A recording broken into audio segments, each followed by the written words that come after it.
I think the first thing to say is that lobbying is an art, not a science. But having said that, I would say there are three things you need to know.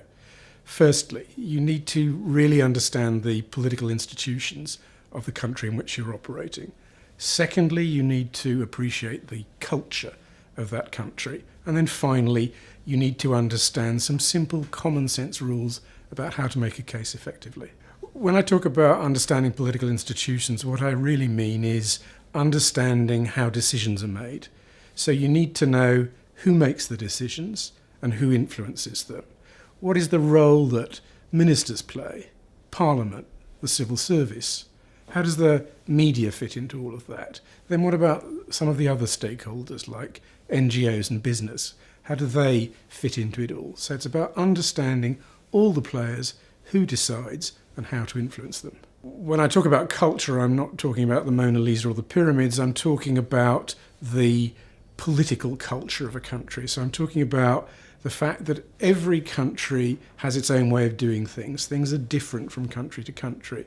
So I'll give you a few examples.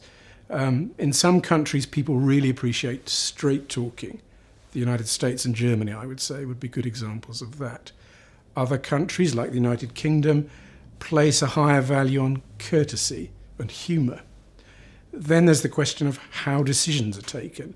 In some countries, take the Netherlands for example, there is a very strong tradition of roundtable meetings where you seek to build a consensus. Other countries can be completely different. France is a good example. There, often, if there's an important decision to be taken, that decision will be taken over a meal. So when you're lobbying, you need to try to fit into the culture in which you're operating. When I talk about common sense lobbying, I'm really saying that there are some simple rules which apply universally. So yes, you should understand the political institutions in your country. Yes, you should understand the local culture of decision making. But on top of that, there are these simple rules which I would say apply universally. I could certainly give you a few examples. Take, for example, the importance of preparation. That's very important. So you need to research the case effectively. You need to agree on what your objective is so that you can make a really compelling case to politicians. You also need to be very clear exactly what it is you want them to do for you.